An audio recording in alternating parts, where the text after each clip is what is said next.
Good evening, sports fans from all around the globe. I'm your co host, Jeff Dawson, East Coast Sports Investors Chalk Talk Between the Lines with Scotty Webb on Thursday, March 23rd, 2023. Yes, I know the madness is going on. Shout out to K State in an overtime thriller versus Izzo's Army against Michigan State. Shout out to the Yukon Huskies statement win against Arkansas. A couple more games on deck. But tonight, myself and Scotty want to break down a quick little recap of the WBC, and then we want to talk some MLB, what's going on in spring training, bringing up some more injuries. Reese Hoskins, Phillies out for the year. We had talked last show about Altuve, and just get everyone ready for baseball next week. A week from now, bing, bang, boom. We're ready in the fire. Next Tuesday, 7 o'clock, myself and Scott will be talking futures, division winners, all that good stuff. Maybe over the weekend, I'll give everyone watching, viewing a homework assignment. Start asking some questions, write them down. AL Rookie of the Year, NL Rookie of the Year, who you guys like, and bring them to the table next Tuesday. MLB starts, I think it's next Thursday, a week from now. So we couldn't be happier. But let's bring him in from FLA, Mr. Scotty Beam him up Webb himself. Good evening, sir. Hey, man. I got back from Miami, and look. I just got to tell you, that was what an amazing time being at the World Baseball Classic. That was awesome. I tell you, viewing it from Cape Cod and not Miami, South Beach, just chills. I was rooting hard for the Mexico team. You were at that game. It was a heavyweight fight back and forth. Then the championship game. We had talked before the tournament started. You had talked a nice path for Japan, and then either most likely the U.S. or DR. Well, DR said thanks for playing early. U.S. there, they battled, got to the championship game. At the end, it was like Hollywood script. Shohei versus Trout, what you got? Well, a 102 slider or whatever. I mean, no one would have hit that. If Mike had a tennis racket, he wasn't hitting that last pitch anyway. So give us your thoughts on the championship game. Well, we were on that night, and I thought my breakdown was pretty good of that game. I think that the total in that game was 9.5 or 10 or something like that, and I couldn't figure that out for the life of me because I knew what was going to happen in terms that the Japanese pitchers are really good, and I think they showed that, and I kind of had the opinion that they were going to do everything they could to get to Darvish and then get to OHTANI at the end. And so I don't think any American player saw any of those guys a second time. I think they went through there and just kept changing pitchers, and then they kept throwing these guys out there. And then all of a sudden the ball is just moving one way and moving another way. All those guys throw 37 pitches, Jeff. So when you sit there and you talk about them and you sit there and you look at them and you watch them play, their pitching is usually underrated. But, I didn't like Merrill Kelly being the selection for the United States as the pitcher. So I felt like the line was bad in terms that the U.S. was the big favorite. Now, I mean, I get it. I shouldn't say big favorite. I mean, they were minus 145, 150, whatever it was. And that's probably the smallest number they were favored by in the whole time. And certainly Japan was never an underdog in any of the games they played. So I just felt like all that was wrong. But I couldn't bet it because I had tickets on both sides. I mean, what am I going to do? I mean, I had a futures ticket on Japan at plus 300 and a futures ticket on USA at 335. So I watched your guy John Murgis the other day, and he was doing that new account place, and I'm like, shit, I'll just open an account. So I opened up an account. I didn't put any money in or nothing. They said, hey, here's $25, put it in there. I'm like, okay, fine, I'll take the $25. I put it on Japan, and I won. So I got $27 in that account. So now it looks like I got to put some money in there to see if that works, and I can bet. But being there live, now I wasn't at the final game. I was at the semifinal game the day before, and I saw Mexico and I saw Japan, and the fans were awesome. There were more, I would say, Mexico fans there than there were Japan fans. And Randy Rosarina is a show all by himself. I mean, the guy's he's just a nut.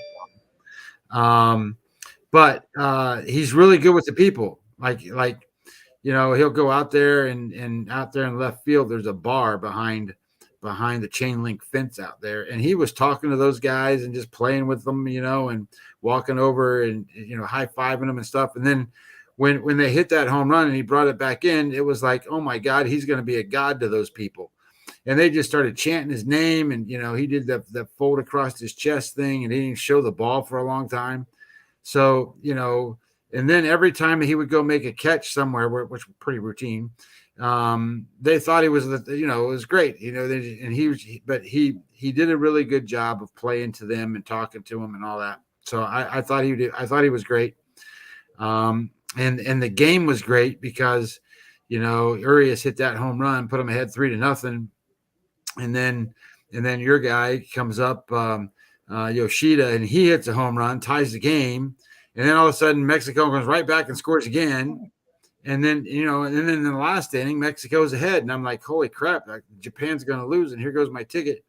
And then the guy playing third base, I can't pronounce his name, Muratami or Miramaki or something like that. He's number 55. I know that. And I know who he is. I just can't pronounce his name.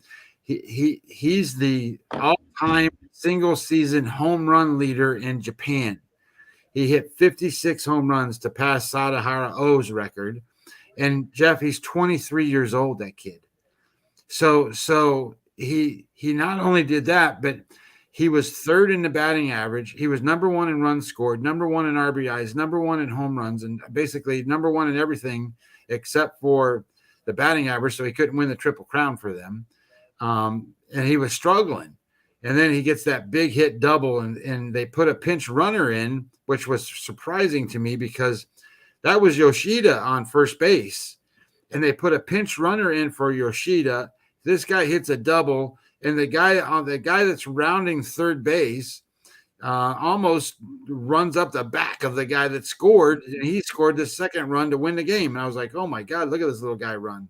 Anyway, I can't tell you how much fun it was. Miami was a great place to see a game. I'd never been to that stadium. I've been to the old stadium, where they played where the Dolphins are, but I would never been to the new one. And it was loud, and it was fun. The music was great. They had light shows in between. They turned the lights down, and the red, blues, all kinds of different colors.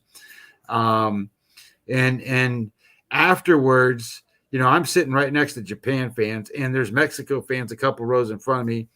And, the Japan fans have been kind of down most of the game and then they got all excited when they scored and they tied the game. And obviously they got right depressed again right after the next inning because it got to be 4-3. And then at the end of the game, it was great. They're celebrating the win, and the Mexico fans walked right up to them and said, good game. And then they said, good game back. And then they walked out peacefully. And I was like, this is the greatest shit in the world, man. Baseball is just unbelievable. And if anybody ever gets the chance to go, and I don't know what it's going to be like the next time because, it kind of got pretty popular there. So I don't know how easy it's going to get tickets and how, all that kind of stuff. But if you get a chance to go because it's great baseball. And I sit here and think to myself, these guys just went through all that, had drama, they had big games, they had playoff atmosphere, and now they got to go report to, I don't know, some backfield in in Arizona or over in Florida and play in front of 5,000, 8,000 people in games that they're not even trying to win. They're not even, they're out there going, okay, whatever. And I'm like, oh my God, what kind of a downer is that? And I listen to the naysayers, the locals here, blah, blah, blah. No one's watching. And all this happy horse shit. And the fact of the matter is this: we brought the most dynamic lineup offensively, probably in the history of the game. No question. Unfortunately, we didn't bring the pitchers there. Now, someone like Kershaw tried to get there. He couldn't get insurance.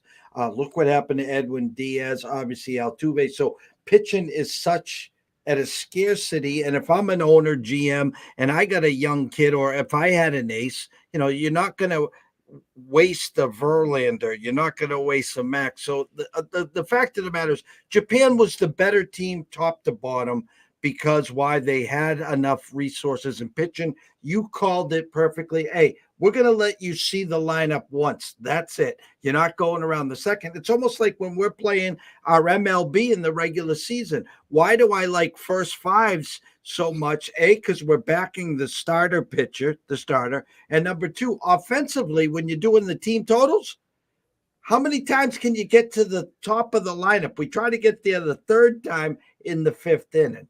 And so there's so much strategy that no one they don't get it, Scotty. They don't get it. Well, I'll just say this. Baseball is a great game. Things happen. You can be a team that is understaffed, undermanned, and going against the best team in the world and still beat them. Because the ball does funny things. It comes off the bat in funny ways. You can hit a dribbler down the third base side and get on base. You can hit a little blooper, over the second baseman's head, and then get a hold of one, and then all of a sudden you're ahead 3-0. And then the heavy favorites, like, oh my God, now they start pressing and they become a different team, and you can beat them. So baseball is different that way as opposed to some sports, I suppose. And that's why they play 162 games, is so that stuff over the course of that time frame irons itself out. So at the end, you get the best of the best teams going through it and doing the playoffs and all that stuff. So, but you know what people got to understand about betting baseball is that you can't just pick up the paper and look at who's pitching and then go make your decision on who you're going to bet, because that's not how it works. And you got to dig deeper, and you got to really dig a lot deeper, and you got to understand, like you do the line movement so well and that stuff. I'm not necessarily as big on the line movement as you are in the baseball, because I do all this analytical work and shit. So when you sit there, you look at it, it's much more of a grind. It's every day. It's nonstop. It's okay, great. There's 15 games today. There's 15 games tomorrow. There's 15 games next day. Well, you got to break down 30 pitchers. And then you got to break down 8 or 9 hitters on every team that's going to face that pitcher. And then you got to look at the bullpens and who's available. You got to do a lot of stuff for baseball to win and win consistently. And I think that's kind of it's a great thing for guys like us that love the sport. It's great for us, the guys that like the data and all that kind of stuff. It's all there. All you got to do is look at the right stuff and put it together right. But it's not good for that casual guy who just wants to, go up to the window and go, here's $30. I kind of like the Reds today because this guy's pitching or whatever. Like, it don't work like that. So, I just sit there and think, man, we have so much to talk about, so much. So it's just a great game, and all the intricacies of it, and the little things that make the sport outstanding. What a way to kick it off, right? You did this World Baseball Classic, got everybody fired up to go play, and then we play in a week. I'm like, holy shit, can we play like Saturday? Let's go. All right, let's round it in. Some key injuries. We talked about Altuve. The Astros won't skip a beat. Rhys Hoskins, though, that's a whole bit another story, sir. Well, it's a bad thing for them. He's tore up his knee in a spring training game. So, you can call it a World Baseball Classic problem, but he didn't play for them. So he was, it's just baseball. Stuff happens. People move around, they can be out mowing their yard and, break a leg or something. I don't know. Anything happens when you're moving. And the problem with the Phillies, and when you have Rhys Hoskins out, is that you also have Bryce Harper out. And Bryce Harper's going to miss now reports that I'm hearing and seeing, they didn't put him on the 60-day DL. So that leads to two things. One, it leads to the idea, and he's already swinging off a tee. So that tells me that he's healing a little faster than what was anticipated. So he may be back in May, where they thought maybe June or July. Go ahead. One of my all-time favorites, Jim Bowden. I catch him on Sirius Radio.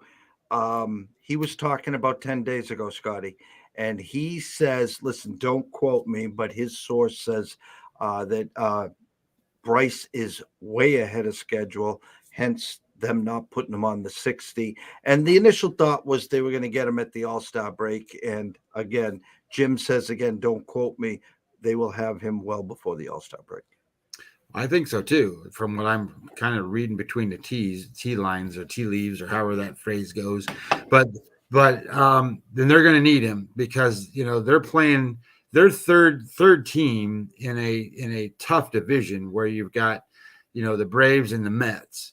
And on paper, you match them all out and you kind of look at the numbers and you sit there and you go, where's my numbers? You sit there and you go, okay, I got the Braves at 95 wins. I got the Mets at 93 wins. And I had the Phillies at 89 wins. So now where do you put them? Because now they're going to be without Rhys Hoskins all year. So now, without Bryce Harper in that lineup, this is what it sounds like, okay? Here's their order. They start with Trey Turner, and you saw what he did, right? 17 million home runs in the WBC. Little tiny guy batting ninth that's hitting all these home runs. It was the greatest thing in the world. Kyle Schwarber, okay, so that's good. Those so far, no problems. JT Realmuto, still no problems. He's a great player. Now, he's not a big power guy, but he's a great, puts the ball in play, good player. Okay, then you have Derek Hall now to take place of Rhys Hoskins. And then you have Nick Castellanos, who has had some issues. He didn't play that well last year. He's really only had one or two good seasons where he hits these home runs. So I don't know what he's going to give you. And then Bryson Stott, Alec Boehm, Jack Cave, and Brandon Marsh. That doesn't stack up to what the Braves have. And that doesn't stack up to what the Mets have. They need another guy to pair with Trey Turner. Now, I know everybody likes Schwarber, and Schwarber was the National League home run leader last year. But I have a hard time thinking that Schwarber is like an MVP where Turner can be, and obviously Bryce Harper has been and can be anytime. They need that guy back in that order real fast. Now, pitching wise, we talked, you got Nolan Wheeler at the top, so that gives them pretty good stuff. But they're having some issues. T1 Walker, he didn't pitch good at the beginning, but he pitched pretty good his last time out, and that's going to happen in these games. So I don't really do say too much about that. But he wasn't a great Met last season, and he's supposed to be the guy now that's going to be in there. But they have what's his name? Ranger Suarez, right? Isn't that his name? Ranger Suarez. Ranger Suarez had forearm tightness in March 8th. He hasn't really been pitching. So they've kind of got him throwing some bullpens and doing some other stuff. They think he's going to be ready to go by opening day, but he's not going to be stretched out. So I think the plan is that he's going to be, back to back with somebody for a couple of starts to see if he can get going. And Painter, the kid that was supposed to be really good, hasn't pitched in a while because they were going to give him like 7-8 weeks off because he hurt his elbow. And he's one of those guys that, they're trying to heal this thing without having to go do Tommy John. So I don't know where they're going to end up. So they signed all these players. They've spent a lot of money, but if they're not on the field and they're not doing the stuff you need them to do, I feel bad because that was fun watching those games last year in the playoffs and, watching Philadelphia and people going crazy and, Bryce hitting those home runs against San Diego and, Bryce Harper was something else. But I don't think they're competitive right now with. I would almost say. Well, looking at my numbers, it is. So the Braves I got at 95, and if I move the Phillies, I think they're either 86 or 85 wins, something like that now. Maybe they don't make it past, maybe that's a good number for them. I don't know. That was 88 and a half, 89. So I moved them down based off of that injury. And then, so that's 9 games behind the Braves now. Well, I've got the Miami Marlins at 77, 78 wins. They're closer to the Marlins than they are the Braves. I agree. So I think that's a pretty big statement to make because ultimately I still think the Marlins can't score any runs, but they can pitch. They still don't have anybody can hit. So I look at it and I go, okay, well, that kind of hurts. So if you have future tickets on Philadelphia, I feel bad for you. We talked about this. I don't know which show it was a couple weeks back, that I thought the number one thing on the futures market is you don't have to be in a hurry. You just don't. So I made 2 futures bets today, but I made a couple earlier. One of the ones I played the Dodgers under 95 and a half or whatever the number was. But I did that because Gavin Lux got hurt, and I thought there might be a run on, okay, everybody's going to go bet him under because Gavin Lux got hurt. I'm like, well, I don't give a shit that he got hurt. I didn't think they were going to get that many wins anyway, but I wanted to try to save the number. I didn't want to. So I bet that one early, but everything else I kind of bet, I kind of bet, throughout and sprinkled it around a little bit. But so I'm, and your opinion kind of changes on some of these teams sometimes. I was high on the Yankees until Rodon, started having his issues because that team can pitch. But I don't think that the Yankees are a team that is going to do what they did last year. Last year, their base runs total was 104 wins. They should have won 104 games. They didn't win 104 games. And think about that. If Aaron Judge didn't have a historic year, what would they have been? Their offense is no good. So did they do anything to improve their offense this year? They did not. So are the young kids going to get a chance to play? Volpe going to get a chance to play? Not right away, I don't think. I mean, I just don't think that. I don't think the Yankees are going to do what they're supposed to do. So, I would look at some unders on Yankee games or maybe some other teams to actually win the division, stuff like that. I still don't think. I think I'm not sold on the Cleveland Guardians either. I think that some of these teams that play in these divisions, like the Central, are in a spot where anybody can win, and it just happened to be the Guardians won last year.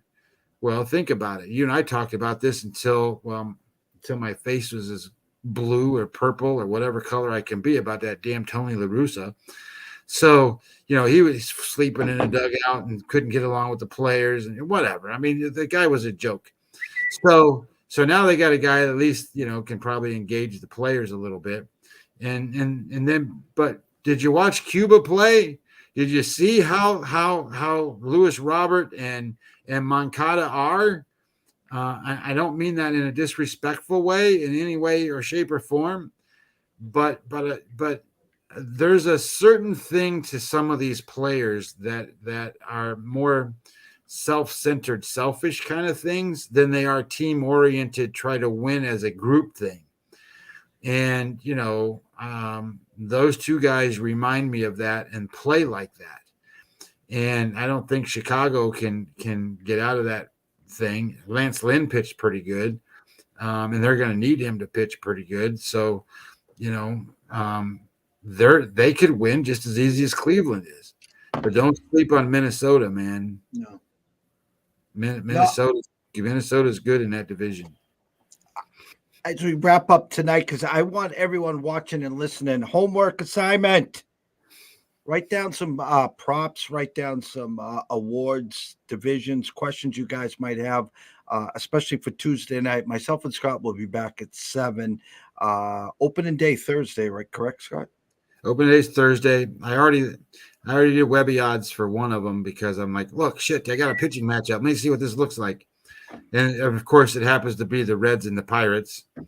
And you got Mitch Keller is starting for the Pirates in Cincinnati against Hunter Green, and my number is Cincinnati -110. Cincinnati in Pittsburgh. No, in Cincinnati. Oh, I was going to say, because I can't say how many times would Cincinnati be favored on the road this year? Not They many. won't be. It's in Cincinnati. It's in Cincinnati, and it's Hunter Green. So that gives them a little bit of a little bump there. You know what?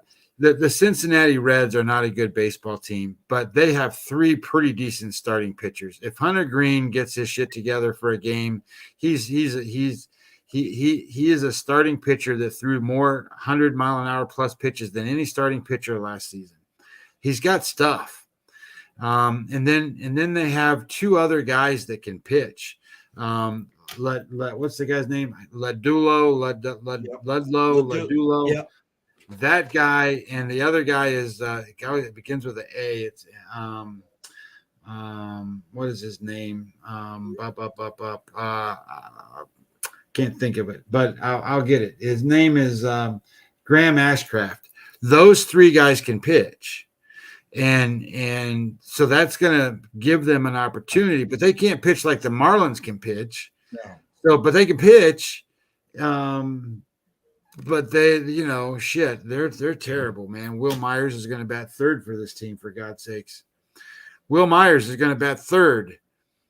So what does that tell you about how good this team is? I still like Jonathan India. Jonathan India is a pretty good player for them, but I don't look. This team's terrible. But they got guys that can pitch. Then what's the Pittsburgh got? They don't got that much either. So, -110. So I can start making out some lines. That the other matchup that's out there they haven't done yet is the Giants are got Logan Webb is going to pitch in New York against Garrett Cole. So I'm sitting there and I'm going, what kind of number is going to be on that? I guarantee it's going to be -200. Garrett Cole, Yankees at home versus the Giants and Logan Webb. Day game or night game? It's a day game. Opening day. Yeah. I'll go. He's going to be -190 or more. I was going to go, Webb away from home, Giants. Yeah, I think that actually could be a Yankees minus like probably 215, and you're going to probably get the Giants at around +185. That would be around my guess. Yeah, I didn't line it out. I haven't done my odds on that game or anything yet, but when the pitching matchups start coming together, that's when I get excited because I'm like, oh shit, I can go to work now. I can put the numbers together. I can start looking at matchups and who's gonna, I can do all that shit and be all excited and all that stuff. So I'm getting there. I can't wait. Do me a favor, tell everyone where to find your stuff. I know you got the Telegram, you got the website. You put up a lot of amazing stuff. I can't wait for the Webby odds. When you pull out the Webby odds and I do my market research, if we're both on the same game, it's a 78%. I can't wait. I absolutely can't wait. Well, I've got a website now where I try to put some stuff out there. It's basically more or less a blog, if you want to call it that, where I write some articles and I put some stuff out there. You can find that at www. I don't know if you have to say that anymore. Do you have to say www? I always say it. It's trained in the brain. I'm like, dude, you got to say that anymore. Everybody knows that. And when you go put it in, you don't type www or nothing. You just type in the damn website, right? Anyway. www.mlb-daily.com.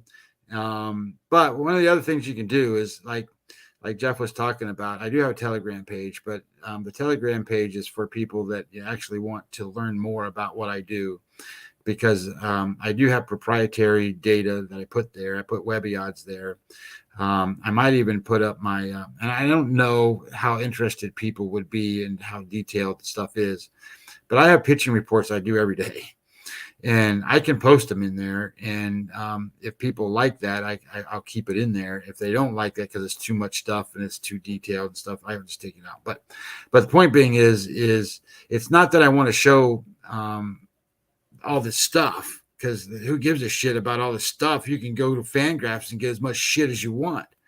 The point is what do you do with the data?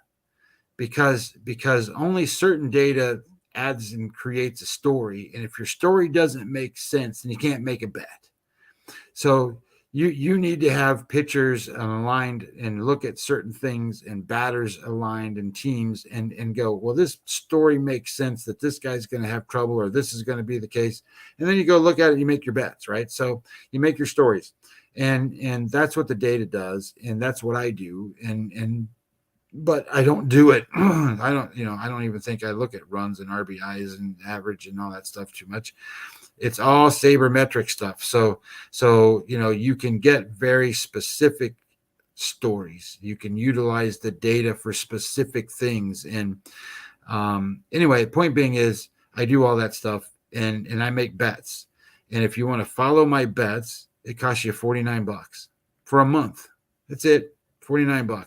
That $49 pays for this shit. It pays for the $300 a year you got to have a website. It pays for the laptop. It pays for the apps and all the different things it takes to make these creative little stuff you see on Twitter and all that stuff. It costs money to do all that stuff. So I'm not charging you to make money off of you. I want to make money gambling. But I do want to pay for all this so I can share all this with you, so that it's kind of fun, and it's fun for everybody. We all learn together, we grow together, we celebrate together, and we kick the shit out of each other together. So the point being is $49. I don't think that much. And if you want to do it too, if you just say, okay, screw that, I want $49. Here's $200 for the whole year. That's what it works. It's $200. But all of that stuff then it's moved to the Telegram page, because then I can keep it separate for those people. And then I put other stuff onto the website. So I would love to have people on. I've got a handful now. I used to have a whole bunch, but 2 years ago, I quit doing it this way with the idea that Jeff and we were doing the show together every day, all the time. And I'm like, Jeff, I gotta do this differently. I gotta start making some money again. So I charged people this time. So I only have a handful in there. There's like 5 or 6 guys. So if you want to be a part, now's a perfect time to sign up, because shit's getting ready to get started. And maybe you'll learn something. Maybe I can learn from you too. Who knows? Go follow him at Webby20MLB on Twitter. You can follow me at EC Sports Invest. If you're not already subscribed, please go over to YouTube at East Coast Sports Investors. Sign up, subscribe. It's for free. Myself and Scotty, again, throughout the baseball season, we'll be doing some evening shows like we're doing Tuesday nights at 7, Thursdays at 9 o'clock. And then we'll be doing an afternoon or morning or whatever we can on the weekends as well. And then in between days off or whatever, we'll make sure maybe we'll do a little quicker versions, just talking afternoon, evening games, whenever we can get on. But we're here to educate, guys, not entertain. Save the entertainment for that 4-letter word and Fox and all those other guys. So listen, go enjoy the madness. Have some fun. Get your homework done. We'll be waiting for you guys Tuesday at 7 o'clock. We will see you soon.